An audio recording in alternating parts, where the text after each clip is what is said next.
Tell you, based on the opening session, Dr. Hendry really did put a lot of things in perspective as far as the history, the legacy, the continuation of conversations, and I appreciate the picture that we just took outside was to hopefully recruit the next generation of scholars and students, so incredible work.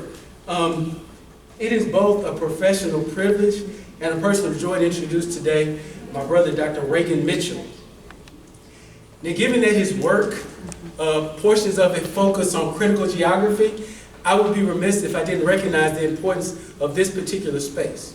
So clearly the narrative of what the campus is, Peabody Hall, who is named after, but I'm interested in this particular room. Colleagues that actually are on the faculty here know that we do everything in 225. So there are all kind of milestones that happen in this space. But I'm going to tell you what it means for us at this particular moment. So there are a couple of things, particularly for our family. This is the space where Reagan defended his dissertation.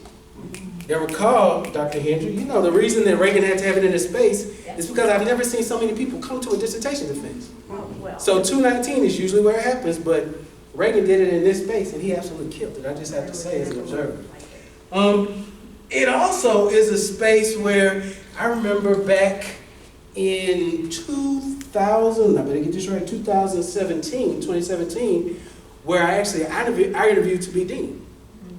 So literally, I remember sitting in this room, lined up, and the regular kind of tension, but the room. So there's that. Then there's also a couple of things that happened in this space in addition to this.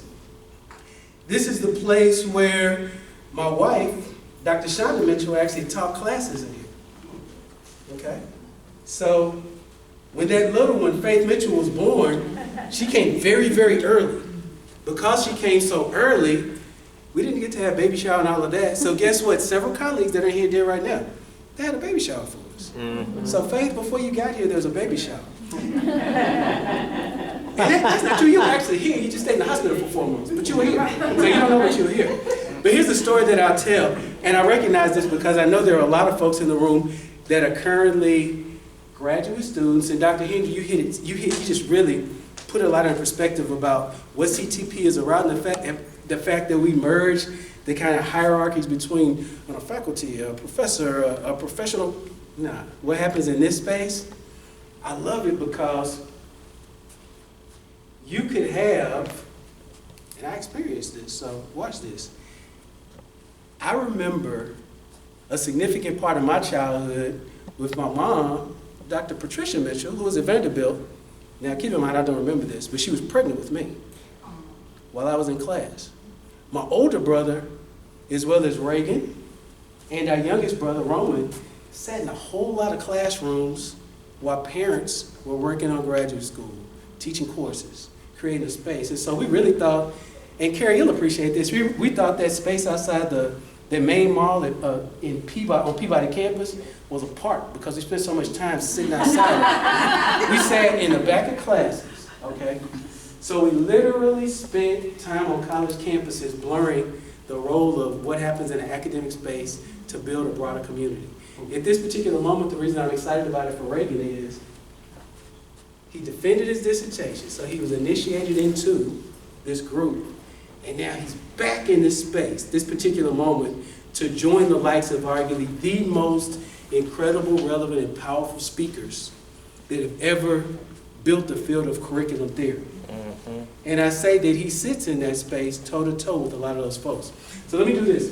I want to give you the kind of formal and tell you why I think that Reagan's work is so critical for this moment in this space at this time for what LSU is about. So, Dr. Mitchell is an independent scholar and professional musician whose work bridges artistic performance and critical educational theory. He previously served as an associate professor of humanities at the University of North Carolina School for the Arts and has held faculty appointments at Colgate University. Colgate, there's several students that have gone on to start their careers in a very prestigious visiting scholar position from the Curriculum Theory Project to Colgate. Denise Taylor Brazil is one, Felicia Morton is another example. Reagan joined in that same, so our students contributing to the field nationally and arguably internationally. Bill Piner, that's right, the father. Get it right, Mitchell, that's right, get it right. So his career reflects a rare, compelling synthesis of formal training as a jazz musician and deep scholarly preparation as a curriculum theorist.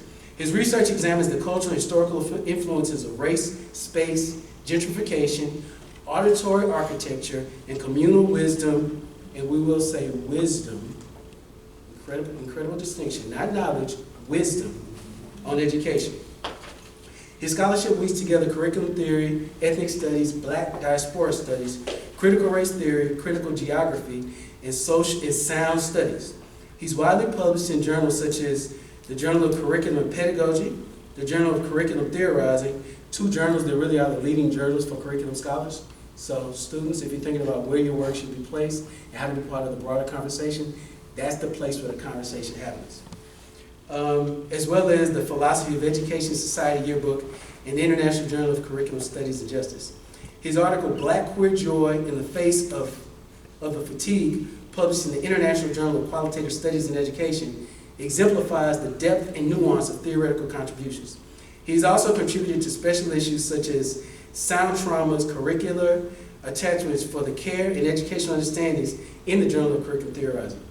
Now, in addition to his scholarly work that seems familiar to this group, Reagan is an accomplished jazz saxophonist with a distinguished performance history. His musical honors include the Detroit Music Award, Outstanding Soloist at the University of Louisville Jazz Festival, and an outstanding achievement in saxophone performance from Middle Tennessee State University. He has performed in New Orleans, Nashville, Colorado, New York, Ohio, South Carolina, and beyond, recording as a soloist, composer, arranger, and collaborator. I get excited about this because his experience at the University of North Carolina, come on in here, Lovely. Come on in here, Lovely. We were just talking about this. Students, I'm so glad to see y'all. So, the beauty of his work or his appointment at the University of North Carolina School for the Arts is those publications that I read are prime examples of what tenure looks like in this environment. But everything from his performances to the numerous albums that he's been a part of or his work with his group, those are examples of that work that blurs the lines between the traditional school setting and ultimately the broader connection to the community. I'll close with something that ultimately you won't find on his on his CV. And I remember that clearly, you remember this too, that I was actually a little jealous about this. So when he left home originally from Florida State to Tallahassee, it was the first time he had gone far away, and he was the brother that left the farthest. I remember loading him up on the driveway, and my daddy and my youngest brother, Roman, who also got his PhD in the program, cried like babies. I could not understand it. In the back of my mind, I was like, damn, they didn't do that when I left. I think that's an assessment about me, though, wasn't his. So, Reagan and I hopped in the car, and this is so classic, and keep in mind, this tells you the difference between technology. We hopped in the car and just started driving south without a map. Had no idea, had never been to Tallahassee before. We were like, we know it's south of Nashville, get on 65 South and just drive till you can't drive anymore. Not the wisest thing to do, but that's what we did. I think we just headed toward Alabama and then further south. We eventually landed in Florida. We figured it out, just like he did. I watched him endure a brutal audition at Florida State. And so Dean Lyle, you can appreciate this. I did not understand what folks in the performing arts, what your processes look like. Reagan literally shows up fresh off the two of arguably the most recognizable performers that are part of that school. There's a guy on the drum and there was another guy on a tenor sax. There was Bill Kennedy, and then there was Leon. Leon, who's a New Orleans product. So they literally like fresh out, no warm up, nothing. They tell Reagan, sit down and play. They start playing, it's just like literally, no, hit the G flat. No, do this, stop. And it's like, you can do this? Why can't you do that? Didn't you? This is the first time he's ever met these people before. As a person who had never seen that before, I was like, hold up, you're not gonna talk to my baby like that. You have to be a little kinder than my brother like that. And Reagan's like, this is what we do, man. Just let me do what I do.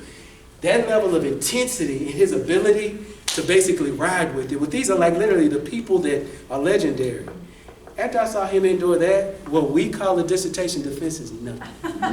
It's nothing. What we're calling a defense, that's not what it is. That level of power, that level of focus, that level of determination, and clarity about who you are is why I think ultimately what y'all are about to see is going to be incredible. You're going to get an opportunity to see a performance, him as a musician. You get an opportunity to see what we would do as far as him as a scholar. but also there's a video portion of it that blurs it all together.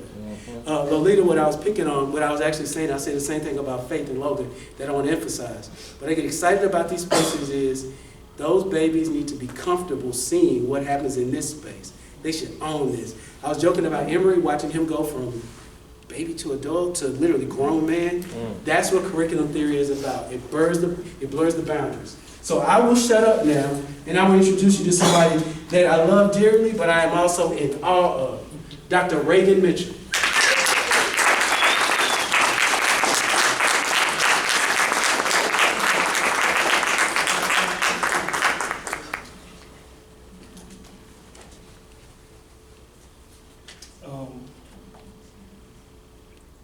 I'd like to say before I start this is a really emotional moment for me. It's been a very emotional time being back here because it's a lot of things, a lot of people that I love. It was a place that made me feel comfortable being myself. I want to say that I stand here before anything before a scholar or as somebody that's published or any of this or a musician. I want to say first and foremost, the child of doctors, Patricia and Revis Mitchell. I want to say before that, I'm also Revis and Roland's little brother, Shonda's little brother, and also Roman Mitchell's big brother. I want to say first and foremost that I am a learner, and perhaps one of the biggest blessings of being here. And I really do mean it. It's been so humbling to once again be able to witness and think with y'all. It has been absolutely a complete blessing. And I just want to remind y'all, once again, deep gratitude to CTP. I think CTP is in wonderful hands, right? I think in the time in which there is an attempt to stomp out inquiry of any sort, I think we have the possibility of sustaining that. I also want to say before I stand here, before any of the other stuff, I'm the partner of Dr. Michael Rader, right? So I always want to say it's an important thing that when you get in a relationship, that once again, you step your game up, relationship up. And I also want to say that I've also have the pleasure of being the son of a lovely mother-in-law, Dr. Barbara Rader. And last but not least, perhaps most important, I stand you here as Remy Ellison, Rader Mitchell's Baba, right? Now I'm gonna get it together, right? But as you know, us Mitchells are criers, right? You know, who we saw, and once again, we come from a line of crying men. My granddad, my daddy RL, cried. Be watching a game, be watching them play basketball, cried. My dad, the late Dr. Reagan Mitchell, he helped me get me in my doctor robes. And you know what he did? He cried. And so, once again, I stand before you cry. Because I don't know what else to do. But I know that, but also I realize that I've been blessed to be able to do that. All right. Thank you. I want to kind of lay it out. The presentation is in a multitude of parts. I think, you know, as once again, Dr. Hendry would always have to deal with me in class, saying context. And I think context is important, right? So once again, I'm going to be talking about particularly Baldwin's 1969 debate with Paul Weiss on the Dick Cavett Show. I think what perhaps is important to understand, maybe some of us haven't seen the interview, right? I don't want to necessarily launch into a paper or this new presentation without giving context, right? Because I think we have sort of that responsibility to do such things. I'm also have, and once again, understand I've done extensively a lot of my work, and really a big focus of my work is critical sound studies, right? So I've actually built a particular soundscape that I'm actually going to respond to in the sense of thinking about Black Surrealist Antiphony, what some of the term I came up, which I'll unpack a little bit. And also, before that actual part of the sound piece, I'm actually going to play freely for a second, is once again offering a sonic libation. Once again, for so many people that have, once again, been forced into premature ancestralhood. And also, once again, so many people, our ancestors that have blessed us, that once again walk in this space, even though we may not necessarily witness them physically. And then, finally, I have a paper. Right, so I will once again torture you with that for a little bit too. All right.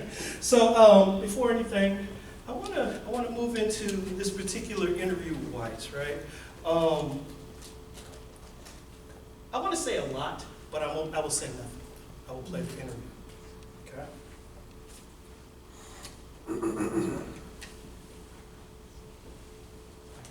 Okay. Cool.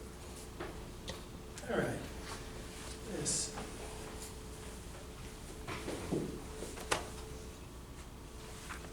I would like to add someone to our group here. Professor Paul Weiss, a Sterling Professor of Philosophy at Yale. And I guess I do have a copy of the book that he recently wrote with his son. It's the one you may have read about in Time magazine, called Right and Wrong. It's a dialogue between father and son. His son is here and will be out later. He's a lawyer.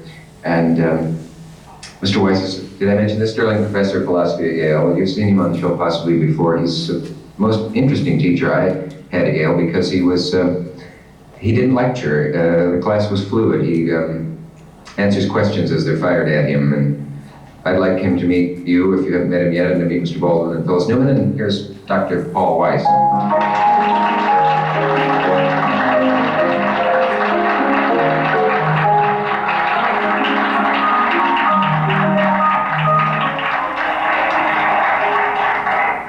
Were you able to listen to the show backstage? A good deal of it, but then I was behind the rostrum. Yes.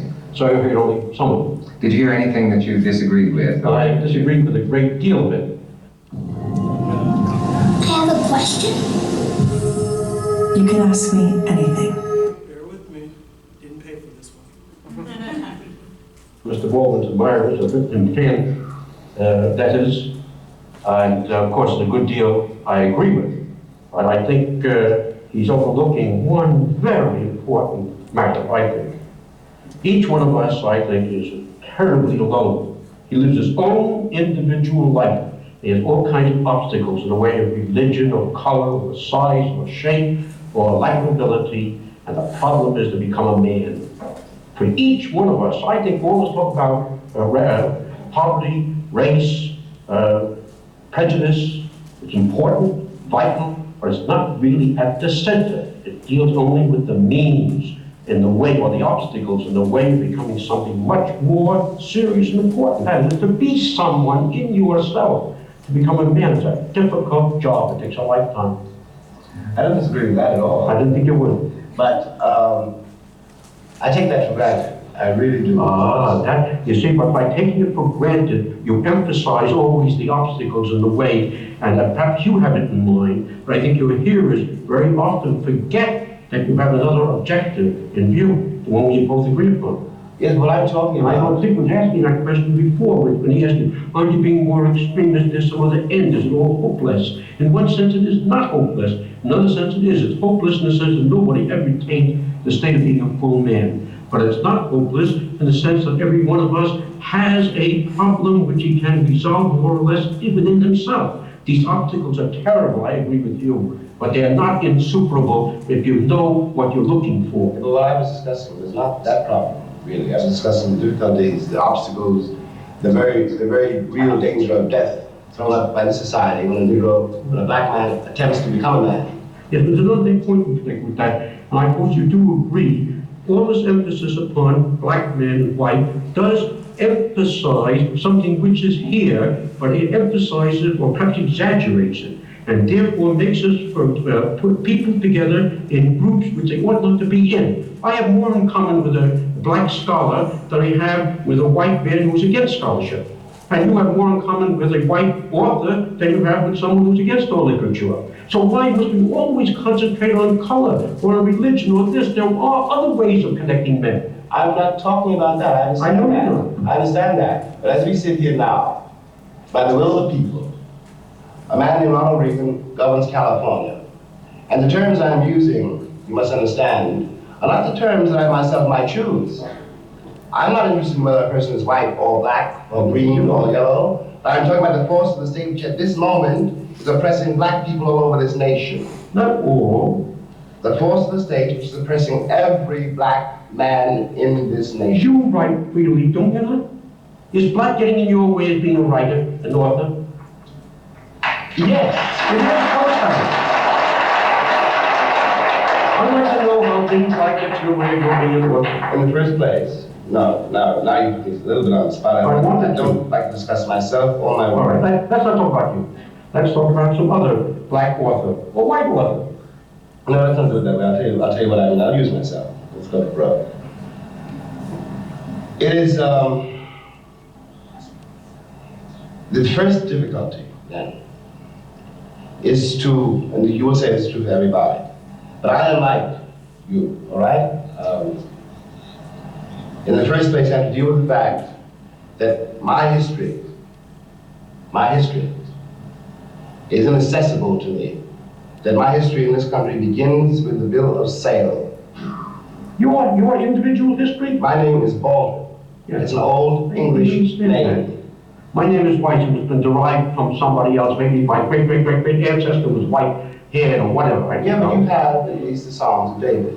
I don't have them. I don't think I've read them in 10 years. That doesn't matter. 20, I couldn't tell you one of them. That doesn't matter. Doesn't? No, it doesn't. One's got to face this fact. Let us say we're both black, right? We both get here at the same time, right? You come from one tribe, I come from another. You speak one language, I speak another. We cannot talk to each other. We don't know what is happening to us. We're confronting a white man with a Bible and a gun and a cross. And what you have to do, if you're going to live, is accept this stranger, this book you cannot yet read, under the gun. Wait a moment.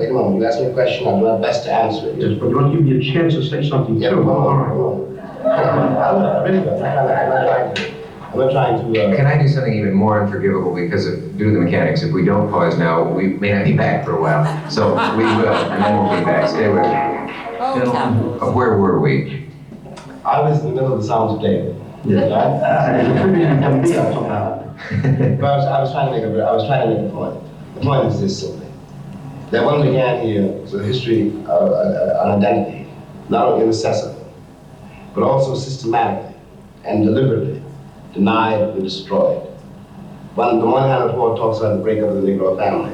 And it occurs to me as a very bitter kind of comment on people who did their best to break up that family. Now to blame the family for being broken up. And to suggest You weren't doing that before I read. well, there are no male father images when you're a child. Big news. But he was trying In to the first place, that's not as true as one would like to think. Otherwise, there would be none of us here at all. The point is that, then, come back to where I was.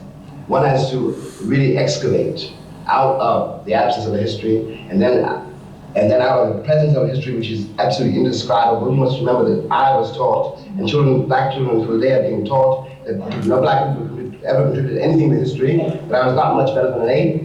And I was lucky to be discovered and acted by white people. Mr. Baldwin, but if your case were carried out all the way through the way you're putting it, it'd be hard to understand how you ever wrote a word.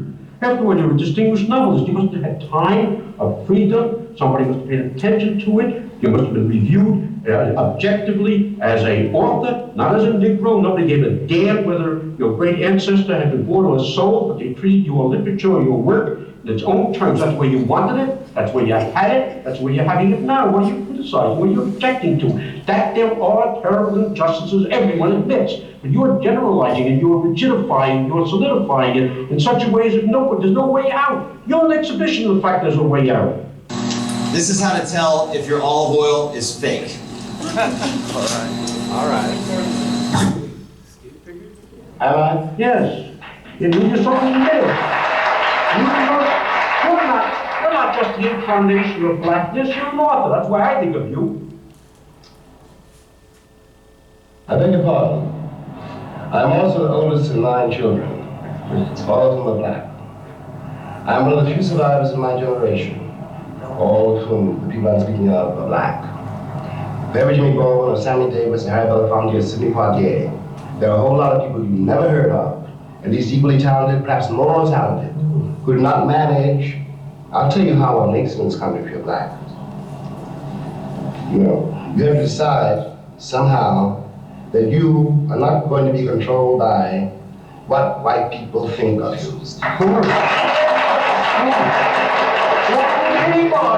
Anybody thinks of you, all you have to think of yourself. And But I don't care what Senator Eastman thinks about me, or Ronald Reagan thinks about me, but they have the power to destroy my life and the life of my children, and this is given them by the will of the state. I'm not talking about myself as a writer. Of course I'm a writer, I know that. I know it produced me too, and it was not simply Charles Dickens or any of your colleges, it was also Bessie Smith and Ray Charles, and my father who was a preacher, and my mother who learned how to sing. Let's call anybody who's a writer. What I am trying to say is that the gap, the distance placed between myself and my own assessment, my own experience, was much greater than it would be for any white person in this country. I don't believe it. I know you don't believe it.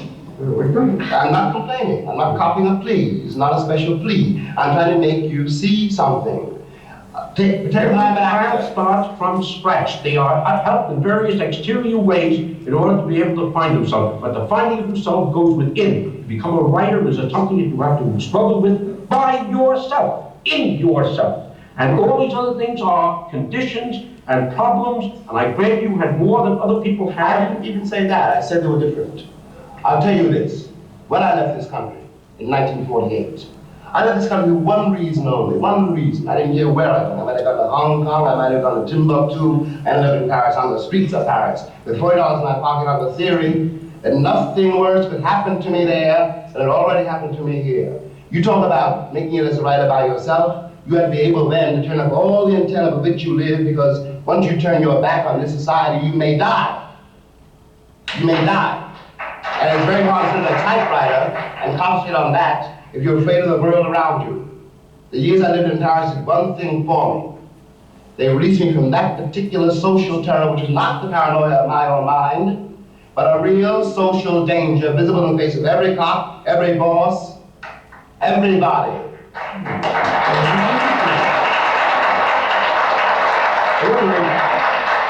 Everybody, no matter who, no matter what his attitude is bigoted. I did not say that. Well, has an attitude, it's on his face, is in the way of every boss. You're asking me to do something impossible. You're asking me to take the will for the deed. I don't know what most white people in this country feel, but I can only include what they feel from the state of their institutions. I don't know if white Christians hate Negroes or not, but I know that we have a Christian church which is white and a Christian church which is black. I know as Malcolm X once put it, the most segregated hour in American life is high noon on Sunday. That's a great deal for me about a Christian nation. It means that I can't afford to trust most white Christians, and certainly cannot trust the Christian church. I don't know whether the labor unions and their bosses really hate me. That doesn't matter, but I know I'm not in their unions. I don't know if the real estate lobby is anything against black people, but I know the real estate lobbies keep me in the ghetto. I don't know if the Board of Education hates black people, but I know the textbooks they give my children to read and the schools that we have to go to. Now, this is the evidence. You want me to make an act of faith, risking myself, my wife, my woman, my sister, my children, on some idealism which you assure me exists in America, which I have never seen.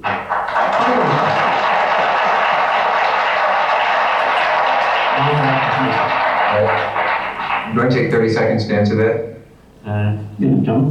Oh, all right. We will be back after this message.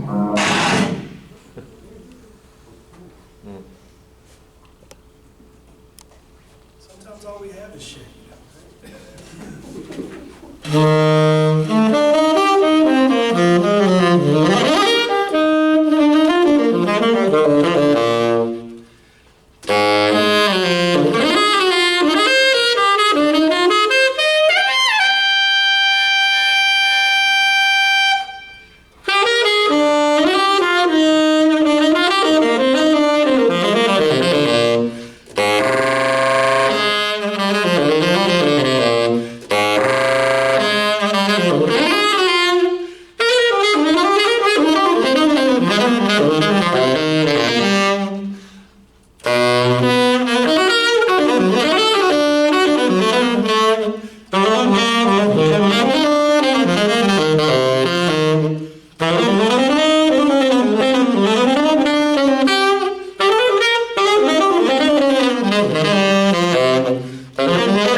Nothing stays the same.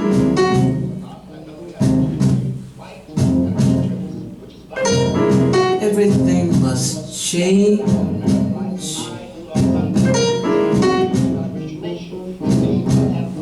Nothing stays the same.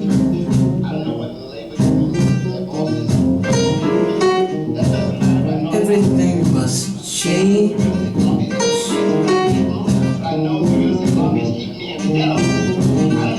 Nothing stays the same.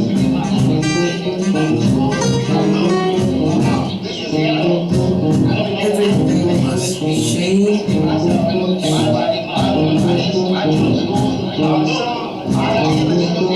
Nothing stays the same.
Idealism, which you assure me exists in America, which I have never seen.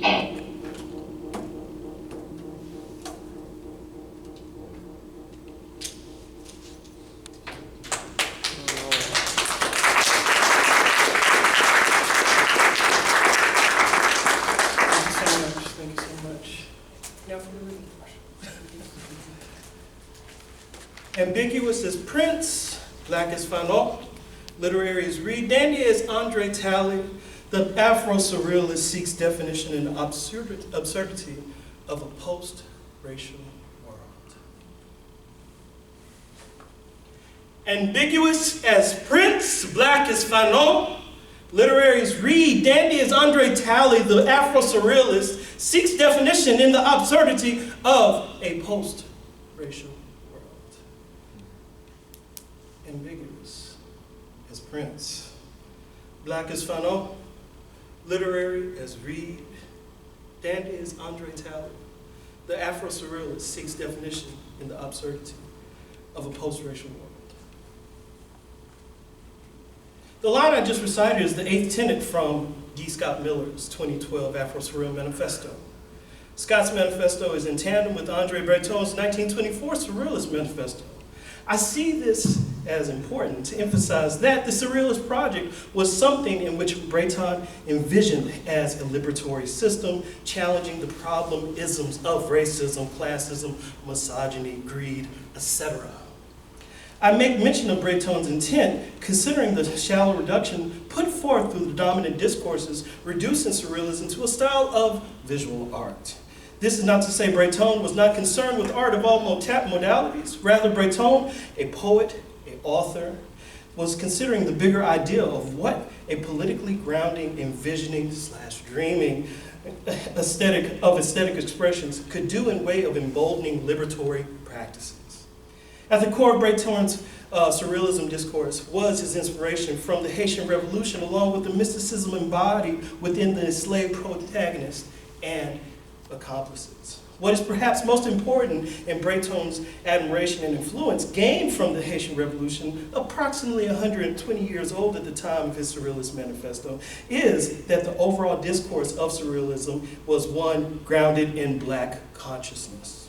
Thus, Surrealism, in its purest form, is a non-bifurcated liberatory movement mystically rooted in dreams and imaginations to consider how the tornadic series of liberation, collaboration, and reciprocity for all marginalized communities can function founded on black experience and lived resistance practices. Furthermore, if the popular discourse of Surrealism is challenged and the roots are exposed and elaborated on in the present, the doing of Surrealism is an Afro-sonic discourse as well. In a musicological understanding of the Afro-sonic, the blues is one variant of the Afro-sonic. To simply say the blues, perhaps such names as Ma Rainey, Bessie Smith, Son House comes to mind, in tandem with Baton Rouge blues legends such as Silas Hogan, Slim Harpo, and Lettsworth, Louisiana, also the northern tip of Point Capee, born Buddy Guy. However, if I shift from understanding blues as strictly music to a broader surrealist engagement clocked across the dimensions, I think literary critic Houston Baker's definition is lovely.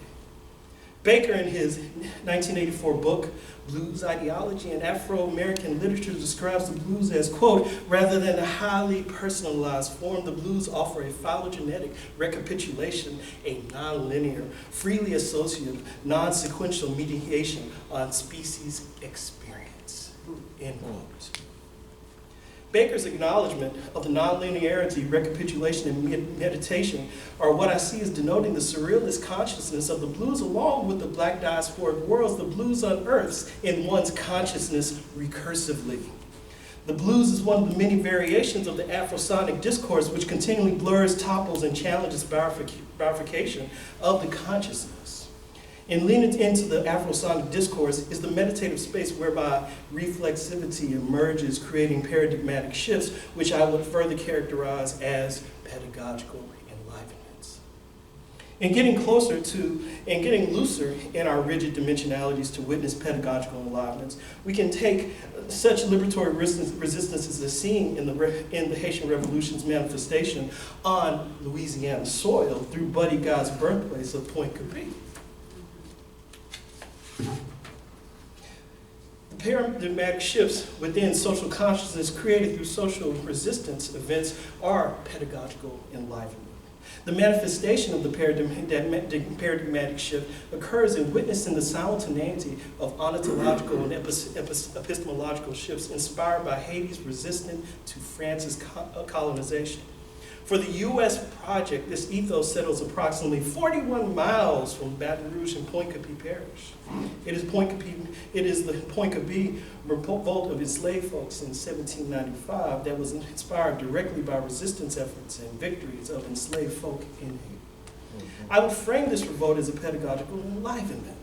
Some of what is witnessed in this reaction from the governing enslaving apparatus to dissolve the developing black militia in New Orleans based in fear of the possibility of black folks who had signed on to the notion of the American dream in the militia might also turn in revolt.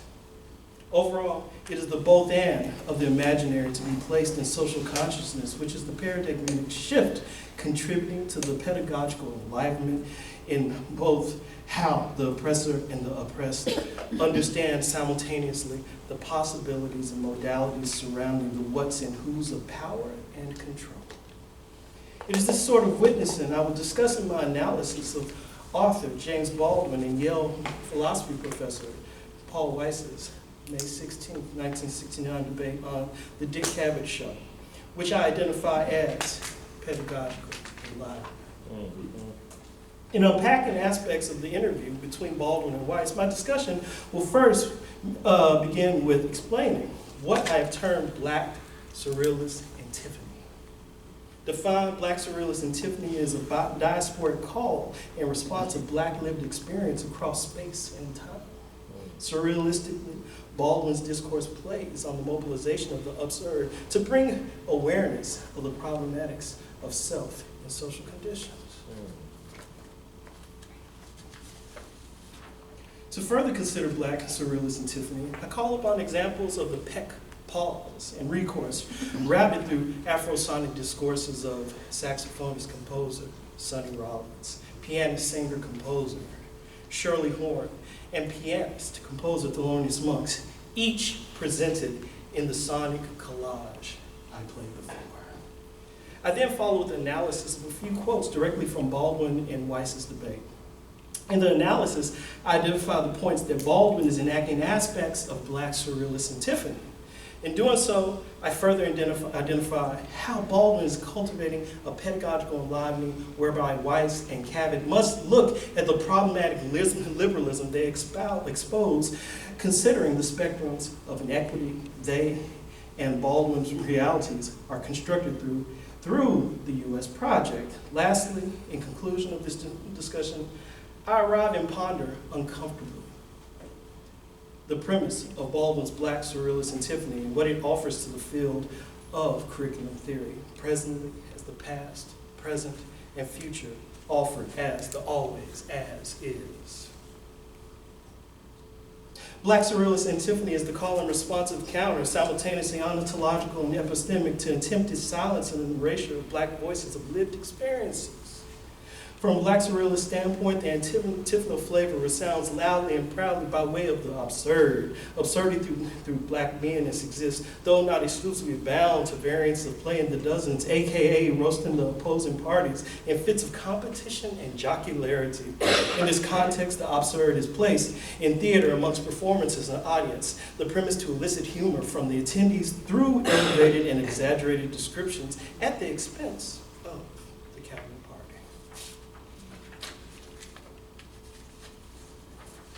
However, the utilization of the surrealist absurd also plays an essential part in identifying the holes in the countering party's arguments, another type of absurdity. Thus, a component of what I would describe as Black Surrealist Antiphony involves utilizing absurdity, again, to challenge the absurd. Black Surrealist Antiphony sits intimately with the blues' utilization of verse and refrain to tell a story and have it be felt. With this sense of the recursion, the repetition of the talk back and melodic embellishment are an aspect of the Black Surrealist Antiphony as well. Lastly, I would identify pecking as an essential component of Black Surrealist Antiphony. Pecking is a colloquialism to describe the playing of short melodic phrases. Pecking is exemplified in listening to saxophonist and composer Sonny Rollins' application of phrasing to his extended solos. Additionally, the pause exemplified in the phrasing of pianist, vocalist, and composer Shirley Horn, in which she creates spaces of silence in the performance, plunging the listener into points of reflection, inquiry, and anticipation of the next musical direction to be taken. These points and examples are presented in this discussion to find the ways in which Black Surrealist Antiphony culminates in James Baldwin's scholarship and, most importantly, his sonic being. I find perhaps the most profound aspect of engaging Baldwin in the written form is that I hear and overall witness him in his Black Surrealist antiphonal fabulousness. Baldwin is the Thelonious Monk of literature, and like hearing Monk perform his compositions, it is the sonic etching of the performance which becomes part of my sonic memory while continually hearing possibilities for exploration. I still hear and bear the tributaries of consciousness so generally gifted by Monk. Similarly, the years of listening to Baldwin's timbre, lisp, wit, and articulative sharpness have profoundly etched in my sonic memory an enlivening pedagogical agent which lives with me when I read his work, even as I speak now. I'm in parallel existence by which I hear his voice in The Fire Next Time, Giovanni's Room, Another Country, etc. It is Baldwin's Black Surrealist Antiphony I will unpack through addressing a few aspects of the infamous interview debate hosted by Dick Cavett on his May 16, 1969 show between Baldwin and Yale professor Paul Weiss. Beginning the 12-minute verbal spar between Baldwin and Weiss prior, Weiss has been waiting backstage listening to Baldwin's statements articulating the insidiousness of the U.S. project, and I do intentionally say the U.S. project. Weiss enters overconfidently, ready to tell Baldwin about the holes in his argument, only to be forced back into reflection by Baldwin. In this segment, Weiss is presented to the primetime audience present in the studio and those watching their televisions as one lacking deep awareness of his cultural capital, racism, and overall Cartesian ramifications. In the following part of my discourse, I attend to Baldwin's sonic relations. While the content Baldwin counters Weiss' statements is rich and powerful, I find it equally as important to discuss the sonic aesthetic politics Baldwin presents in his counter to Weiss. The sonic aesthetics is what I would frame as Black Surrealist Antiphony.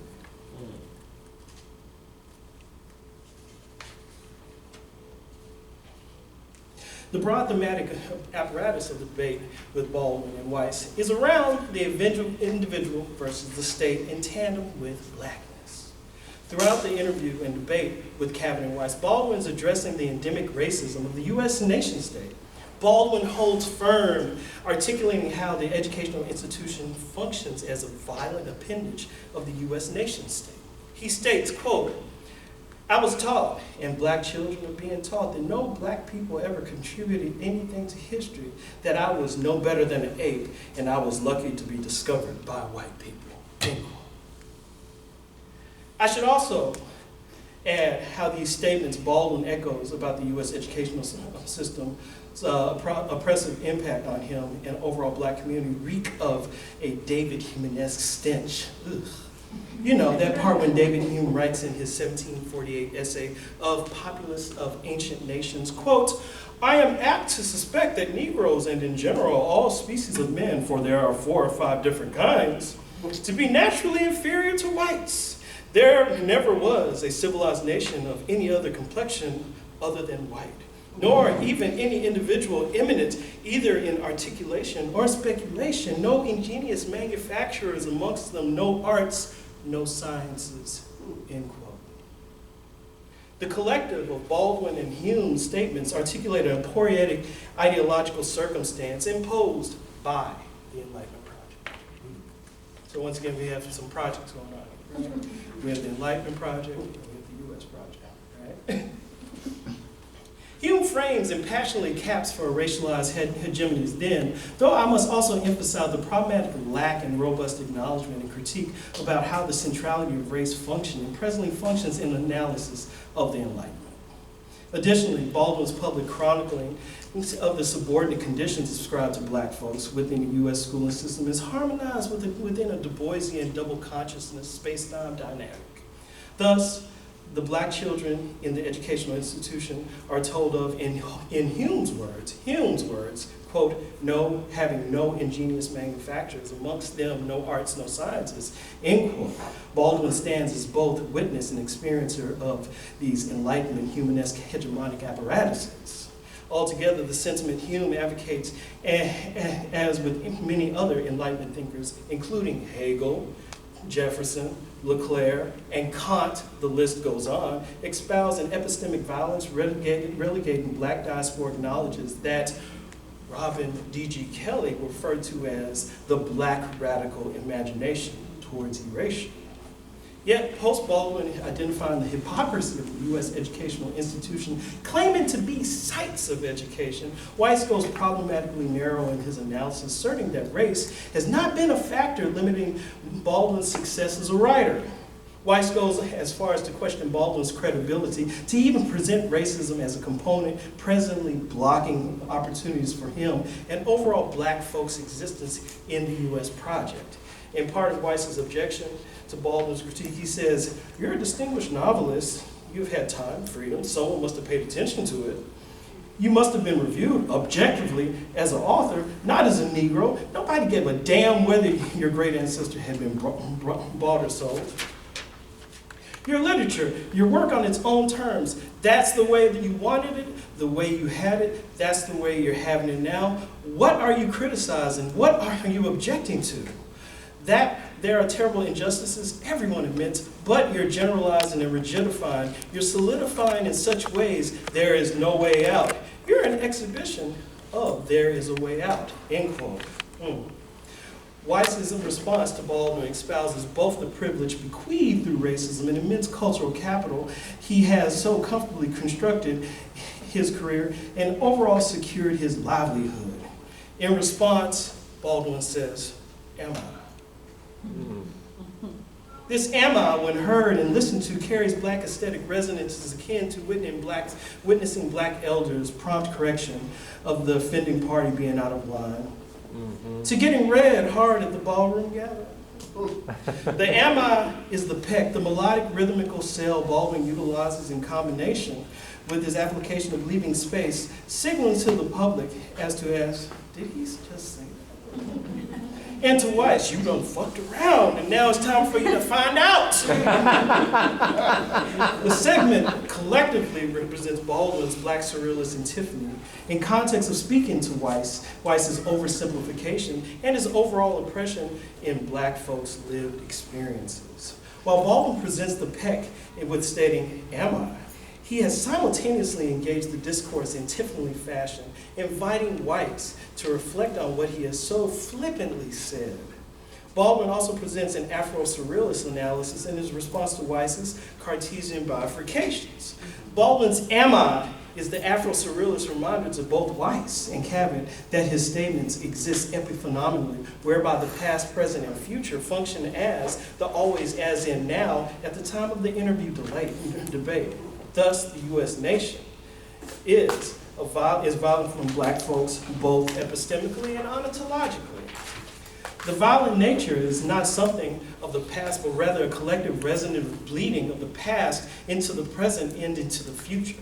As Weiss continues with his discussion of being and becoming a writer saturated with overgeneralizations, as to say to Baldwin, "We're the same. We've had the same opportunities. You need to get over this violence of the past," aka an ethos of white liberalism. Baldwin helps Weiss find out. In the final statement of debate, Baldwin places his black surrealist Antiphony on full display. However, in the final iteration, the shift moves from debate to Baldwin paraphrasing sentiments of Cavett, Weiss, and other parties in agreement with them, their calls. And Baldwin says in his Black Surrealist antiphonal clapback, Baldwin, he says, you're asking me to do something impossible. You're asking me to take the will before the deed. I don't know what most white people in this country feel, but I can only include what they feel from the state of their institutions. I don't know if white Christians hate Negroes or not, but I know that we have a Christian church as white, and we have a Christian church which is black. I know, as Malcolm X once put it, the most segregated hour in American life is high noon on Sunday. That says a lot to me, a great deal about a Christian nation. It means I can't afford to trust most white Christians and certainly not trust the Christian church. I don't know what the labor unions and if their bosses really hate me. That doesn't really matter. But I know I'm not in their unions. I don't know if the real estate lobby is any more against black people, but I know the real estate lobbies keep me in the ghetto.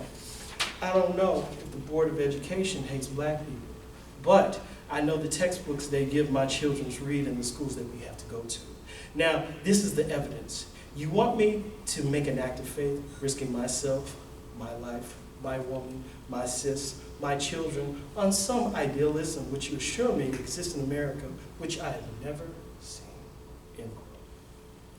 The statement is an exhibition of Baldwin's Black Surreal antiphonal best.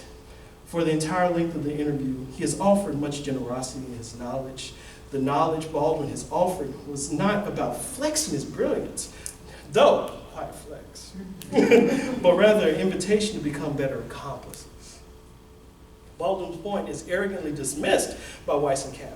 Baldwin's recursiveness functioned in the paraphrasing of Weiss's points and responded back each time with why they're preposterous, along with simultaneously being a continual threat and cause for black folks' premature ancestralhoods. And once again, I do say rather than definitely, I do once again use premature ancestralhoods intentionally because what? Because once again, the spirit always lives. The content of this exchange resides in the words in connection with Black Surrealist Antiphony. In conclusion, sonically, Baldwin's sense of phrasing is a vehicle which gives meaning and pulls the witnessing parties in.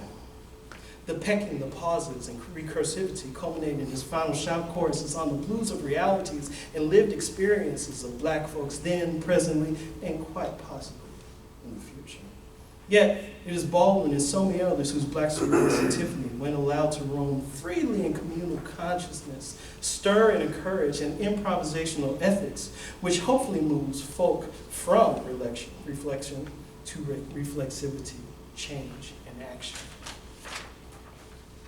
As Baldwin said to Weiss, I'm trying to make you see something. It's important to take note that the notion of seeing is not rooted singularly in this one sense, but that of the sensorium. Black Surrealist Antiphony can be a catalyst for witnessing pedagogical enlivening across local, national, and global scales in curriculum theory. Just inquiring locally, the very founding of the field here in Baton Rouge at LSU, in the School of Education, speaks of a series of pedagogical enlivenments.